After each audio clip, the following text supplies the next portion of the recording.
Steve Prefontaine est un phénomène, une légende dans l'histoire du running et du demi-fond mondial. Pourtant, pas de médaille olympique, pas de record du monde à son palmarès. Alors, qu'est-ce qui, dans les années 70, a propulsé cet athlète au rang d'icône, encore aujourd'hui adulé? Simplement le fait d'avoir été porte-drapeau d'une jeune entreprise de l'époque? Nike? Je ne pense pas. C'est ce que nous allons voir ensemble. Laissez-moi vous raconter l'histoire de celui que l'on surnomme Pre.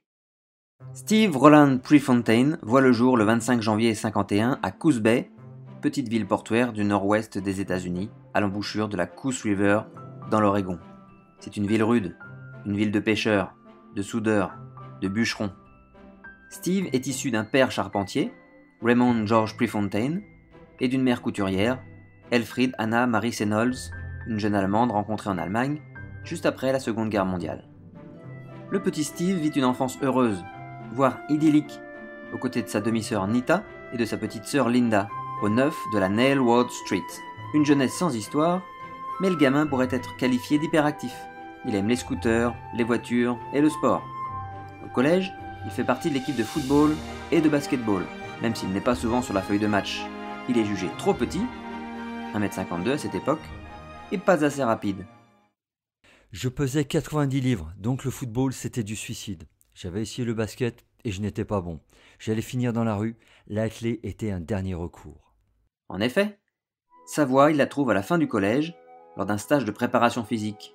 Alors que l'ensemble des sportifs doivent enchaîner les miles en courant, chaque jour, pendant 2 semaines. Finissant par accrocher les meilleurs de l'équipe de cross-country, la course à pied trouve grâce à ses yeux, il en tombe amoureux. C'est alors naturellement qu'il intègre l'équipe de cross de Marchfield High School à la rentrée 65. Coach McClure nous a fait travailler. J'ai découvert ce qu'était vraiment l'entraînement lors de ma première année de cross. Je n'arrivais pas à croire que le simple fait de courir pouvait faire si mal. Mais une fois les courbatures disparues, j'y ai pris goût. Courir vite, tremper, dans les bois ou sur la plage, lutter contre le vent, j'ai appris à aimer ça. J'ai commencé à prendre ça comme un défi. Mais ses débuts avec les Pirates de Coos Bay sont difficiles.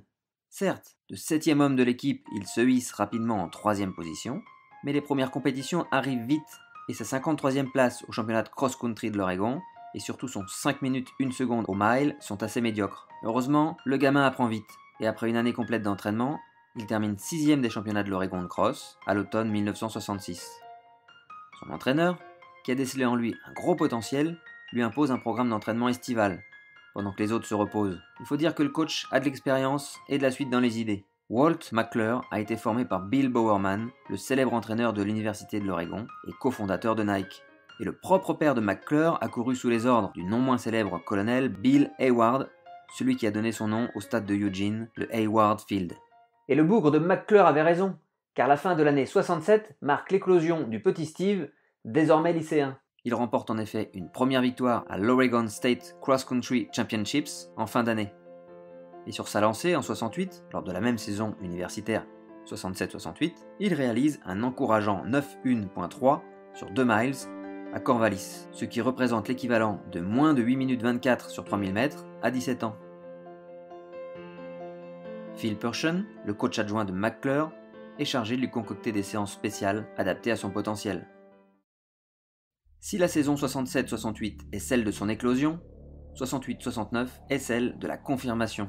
Pour sa dernière saison sous les couleurs du lycée de Marchfield, Prefontaine gagne d'abord ses régionaux de cross de l'Oregon, au sprint, puis il frappe fort lors de la saison estivale 69 avec le doublé inédit mile et 2 miles au championnat de l'Oregon, et surtout les chronos de 4:06.9 au mile et 8:41.5 au 2 miles, US High School Record, soit respectivement moins de 3:49 au 1500 et moins de 8:06 au 3000 mètres. Performance qui lui ouvre les portes d'une première sélection internationale en juillet 69, pour ce lycéen qui n'a encore jamais disputé aucune compétition nationale et qui n'est jamais sorti de son Oregon natal.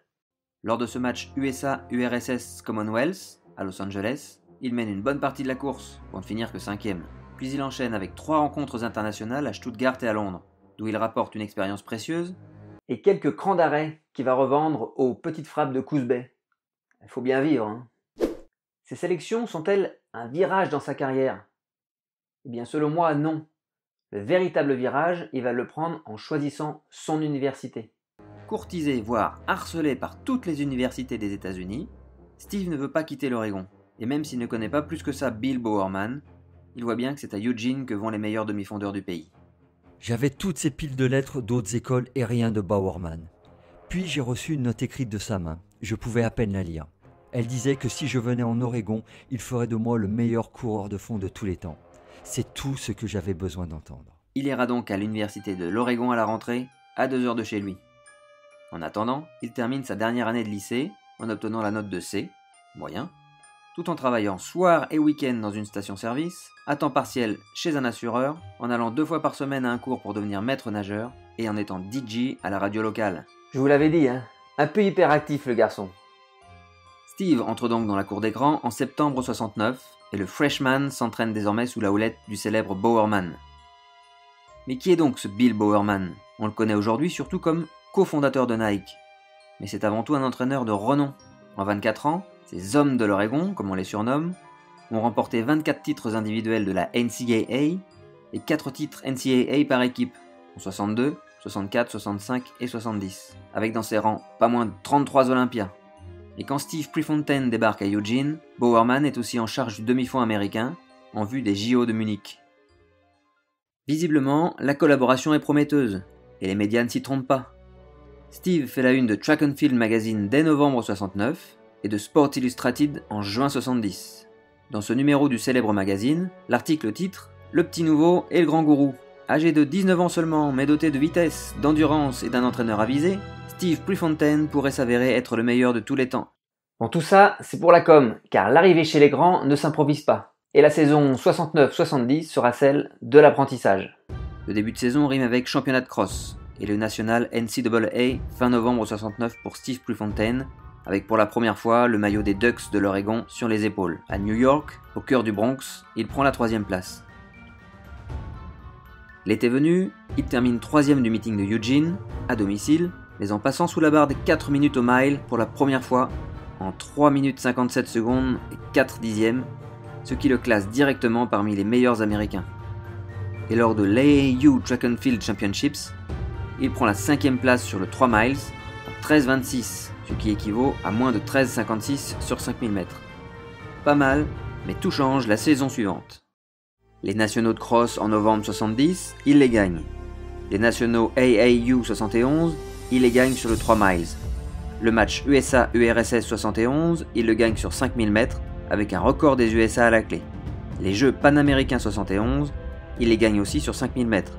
Et tout ça en prenant la tête très tôt et en imposant son train d'enfer.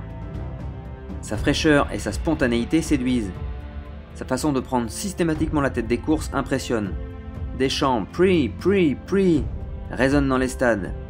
Les fans arborent des t-shirts « Legend », surtout que Steve porte les espoirs du demi-fond américain pour les Jeux Olympiques de 72 à Munich. 1972 se présente sous les meilleurs auspices. Il enchaîne les victoires en meeting, bat 2 fois le record des États-Unis du 5000 mètres pour le porter à 13,22,8 et bat 2 fois le record du 3000 mètres en 7,45,8 puis 7,44,2. Pre s'affirme sur la piste et en dehors, comme l'attestent les phrases incisives qu'il distille dans la presse et sa moustache naissante qu'il cultive comme son esprit libre. Non, la moustache n'a pas d'autre signification, n'en déplaise à ceux qui le trouvent séduisant. Il est hétéro et en couple avec Nancy Allman, une athlète de son université. Les sélections pour les Jeux ont lieu chez lui à Eugene, début juillet 72. Le public lui est tout acquis, chantant et arborant des t-shirts Go Pre aux couleurs des Ducks. Tout acquis ou presque, les partisans de son rival Jerry Lindgren ont fabriqué des t-shirts Stop Pre, car le bonhomme divise, passant parfois pour orgueilleux. Mais Pre désamorce la situation avec humour en portant ce t-shirt lors de son tour d'honneur. Tour d'honneur car il remporte la course en 13,22,8 devant Lindgren, établissant un nouveau record des USA. Prochaine étape pour lui, Munich, sur les terres natales de sa maman. Je ne serai pas le favori et j'en profiterai. Il y a de grandes chances contre moi. Personne de moins de 25 ans n'a jamais remporté le 5000 mètres olympique. Mais si tout se passe bien, celui qui gagnera saura qu'il a participé à une course d'enfer. En effet, il ne fait pas partie des favoris au vu de la saison. Les spécialistes ont placé le Finlandais Juha Vatainen en tête de liste, suivi du Français Jean Vadou, de l'Anglais Dave Bedford et du Kenyan Kip Keino. Pre n'est que 10e. Mais le soir du 7 septembre, les pronostics ont du plomb dans l'aile. Kip Keino a choisi le 1500 mètres et Jean Vadou, atteint d'une pubalgie, n'est pas à Munich. En revanche, Vatainen, Bedford et Putmans sont au rendez-vous. Il faut aussi compter avec Mohamed Gamoudi, le Tunisien, champion olympique en titre sur 5000 mètres à Mexico. Gamoudi remporte la série 1. Il est frais car il a abandonné le 10 000 mètres il y a une semaine. Emile Putmans, le Belge, fait figure d'épouvantail.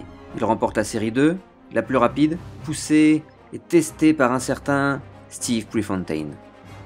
Vatainen, le Finlandais, gagne lui la série 4 devant Jan Stewart, qui est le meilleur performeur mondial 70 avec 13,22. L'autre Anglais, David Bedford, le meilleur performeur 71 dans le même chrono, se qualifie également après avoir terminé 5e du 10 000 mètres olympique. Le Finlandais Lasse Viren, lui, n'était qu'un outsider en arrivant à Munich. Mais il vient de changer de statut en remportant le 10 000 mètres olympique la semaine précédente à la surprise générale. Et il remporte la série 5 du 5000 mètres. Munich, 10 septembre 72. Nous sommes 5 jours après l'attentat perpétré par les Palestiniens de Septembre Noir. Au milieu de ses coureurs expérimentés, Prix n'a pas de complexe, comme à son habitude, mais il n'a pas d'expérience de ce type de course non plus. Le début de course, il le fait en début de peloton, souvent couloir 2. Le premier 1000 mètres est passé lentement, en 2 minutes 46, car personne ne veut prendre la tête.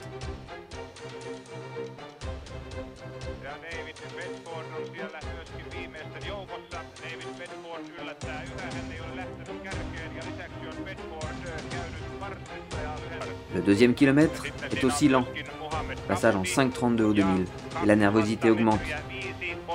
Prix passe second, puis rétrograde, 8e, sous l'impulsion de Viren. Après le 2000 mètres, l'Espagnol Alvarez passe sans réellement accélérer le tempo, et Prix doit prendre le couloir 3 pour se replacer une nouvelle fois. 3000 mètres est passé en 8,20, soit 2,47 du 2000 au 3000 mètres, et ce n'est pas du tout ce qu'espérait Prefontaine. Alvarez accélère alors plus franchement, vite relayé par Putmans. Les tours passent en 67, 65 secondes, puis 62 et 61 secondes quand Prix fait 2 tours devant pour durcir la course, car il sait que dans une course lente, les autres ont tous leur chance de finir vite.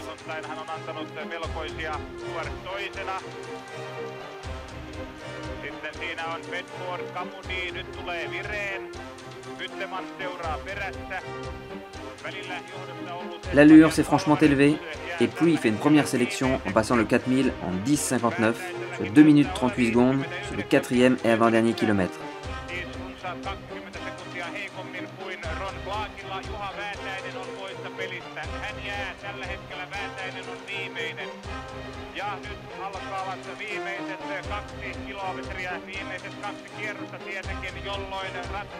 Ils ne sont plus que 5 concurrents, Prefontaine, Viren, Gamoudi, Putmans et Stewart.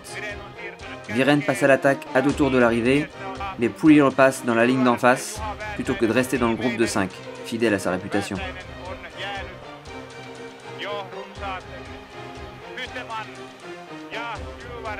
L'avant-dernier tour est couru en 60 secondes. Viren repasse devant à la cloche. Ils sont 3 détachés et la médaille semble leur être acquise.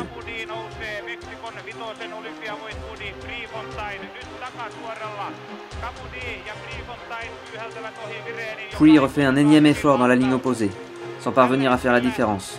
Pire même. À l'entrée du dernier virage, il laisse la corde à Viren par manque de concentration. Et il se fait balader au couloir 2. Un dernier coup d'œil à 120 mètres, puis à 100 mètres.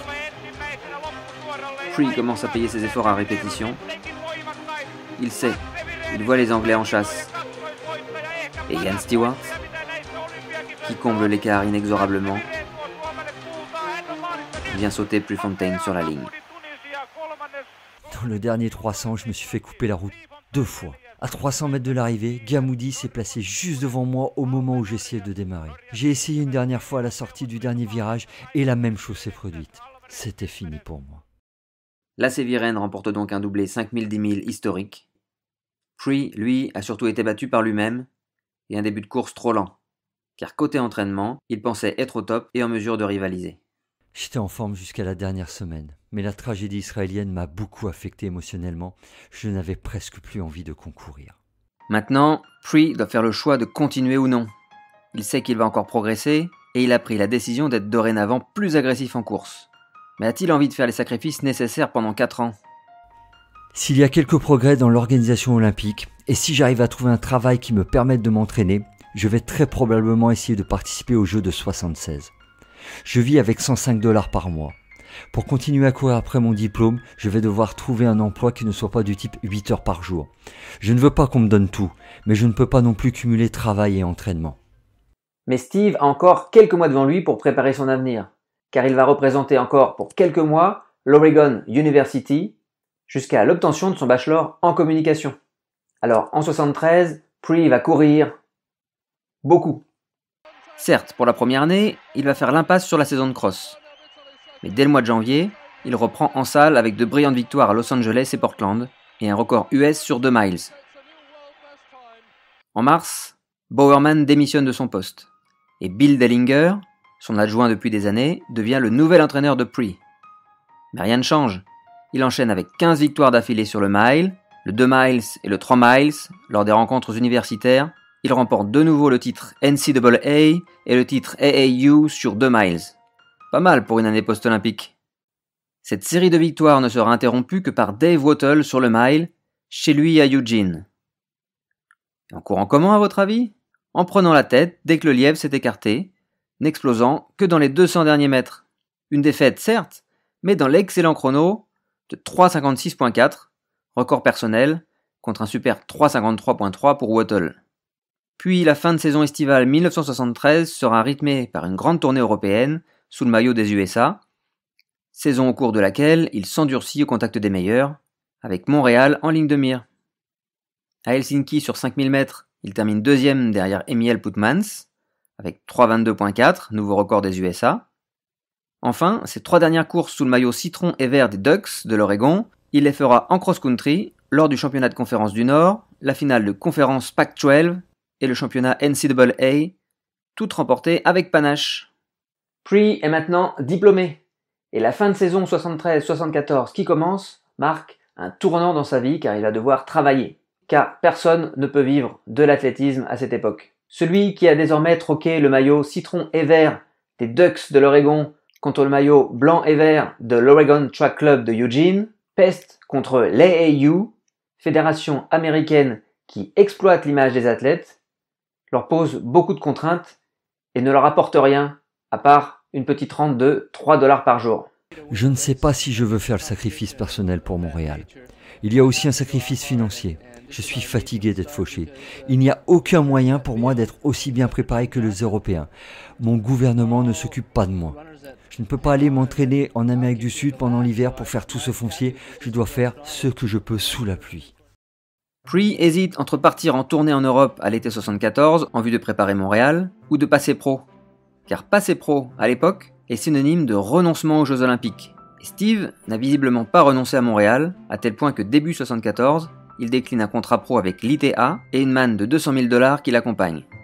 Alors dans un premier temps, il travaille dans un bar de Eugene, il envisage même un temps d'ouvrir son propre bar, mais des amis l'en dissuadent, notamment pour le mauvais exemple qu'il pourrait donner à la jeunesse locale qui l'adule.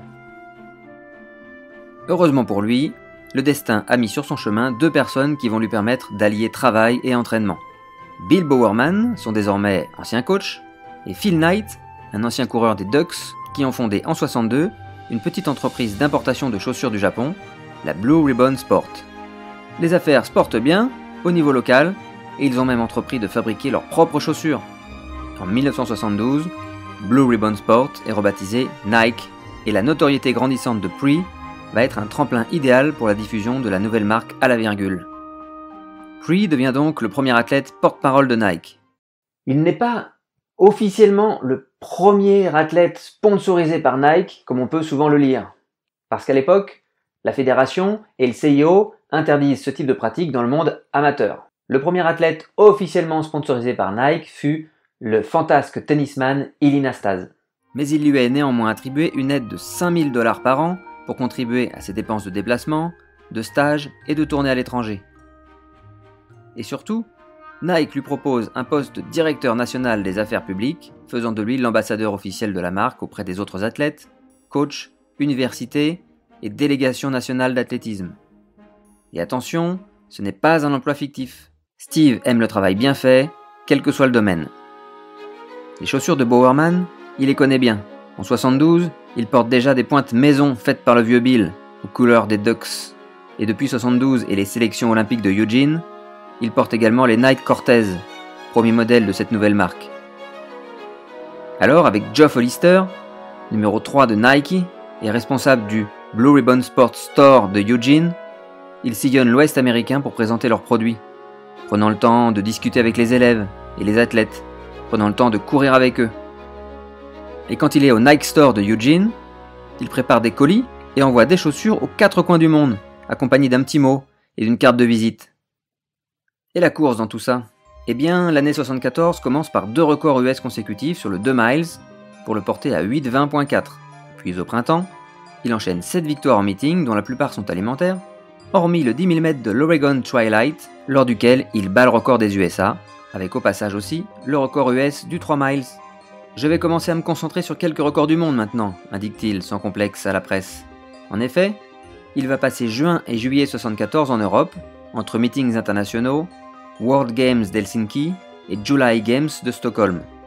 Sur ces 9 courses, il remporte 5 victoires, et sur ces 4 défaites, il parviendra à chaque fois à battre un nouveau record des États-Unis d'Amérique, notamment un 13:21.9 sur le 5000 mètres des World Games. J'ai passé une année à m'adapter, à me trouver et à essayer de voir ce que j'étais capable de faire. J'ai perdu beaucoup de choses cette année, comme la constance dans l'entraînement, l'alimentation, le sommeil et le coaching, des choses que j'ai toujours eues auparavant. J'ai été très occupé et j'ai fait ce que j'ai pu. Cela fait 2 ans que je ne m'intéresse plus sérieusement à la course à pied. Après Munich, je n'ai fait que suivre le mouvement. Je suis sérieux, mais pas autant que par le passé. Dès le début 75, il enchaîne les victoires, 2 en salle et 6 en plein air. Et le printemps voit l'aboutissement de l'un de ses grands projets, faire venir à Eugene une délégation de Finlandais pour une grande tournée. Il veut montrer que s'il a perdu contre les meilleurs en Europe, c'est parce qu'ils étaient à domicile, et qu'il n'est pas l'Américain qui ne parvient à gagner que dans son précaré, ce dont certains l'accusent depuis Munich et sa tournée en 73. Il réalise notamment 28 minutes 9 secondes sur 10 000 mètres le 26 avril, et 5 minutes 1 seconde sur 2000 mètres, qui constitue un nouveau record des États-Unis, en courant contre les Finlandais le 9 mai. Le soir du 29 mai 75, il réalise l'un de ses meilleurs 5000 mètres au Hayward Field de Eugene, avec une victoire devant son ami Frank Shorter et en signant un bon 13 minutes 23 secondes. Il porte alors ce maillot noir Nord Italia, rapporté lors du meeting de Rome. Il ne le portera plus jamais. Le soir de ce meeting, devenu mythique, la délégation finlandaise est invitée pour une petite fête chez Geoff Hollister, ancien Ducks et collègue de Prix chez Nike. Mais avant, avec sa petite amie Nancy, il passe au Black Angus, un restaurant dans lequel l'équipe d'athlètes de l'Université de l'Oregon a organisé une réception. Il y salue coach Dellinger, son coach de Marfield, Walt McClure et ses parents. Puis, sur le chemin de la fête, il s'arrête prendre 2 bières au paddock, le bar dans lequel il a travaillé. La soirée avec ses ex-coéquipiers et les Finlandais est aussi bien arrosée, suffisamment en tout cas pour avoir 1,16 g d'alcool par litre de sang. Peu après minuit, il quitte la fête avec Frank Shorter et Nancy Allman. Il dépose Nancy à sa voiture, puis raccompagne Frank, qui est venu spécialement de Floride et qui doit dormir chez son ancien coéquipier Kenny Moore sur Prospect Drive. Après avoir discuté un instant de la fédération et de leurs projets pour améliorer les conditions des athlètes, il repart au volant de son coupé MG décapotable. Moins d'1 minute plus tard, il perd le contrôle de son véhicule, sort de la route et vient percuter un rocher sur Skyline Boulevard, qui n'est en fait qu'une route étroite et sinueuse à travers les bois. L'AMG fait un tonneau, Prix n'a pas mis sa ceinture et l'arceau de sécurité ne peut donc le protéger. Le premier témoin sur place dira l'avoir vu vivant, mais quand les secours arrivent sur place, il est décédé, étouffé sous le poids de sa voiture d'après l'autopsie. L'athlétisme et le demi-fond américain ont leur James Dean, un jeune pétri de talent, plein d'avenir et mort trop tôt. Ses obsèques sont célébrées le 3 juin 1975 sur le Hayward Field de Eugene, devant 3500 personnes. L'oraison funèbre dure 12 minutes 36, en mémoire du chrono qu'il se pensait capable de réaliser sur le 3 miles pour battre le record du monde de Putman. Puis il est inhumé au Sunset Memorial Park de Coos Bay. Coos Bay, là où tout a commencé, et là où tout se termine, dira Raymond, son père, en ce triste jour. Qui sait ce qu'il aurait pu accomplir? Personne. Mais riche de cette expérience malheureuse de Munich, une médaille lui semblait promise au JO de Montréal. Et il y avait la place, 4 ans avant le boycott des États-Unis à Moscou en 80 et avant l'avènement massif des coureurs de l'Afrique de l'Est à partir de 84. Mais à 24 ans, son palmarès restait encore à construire.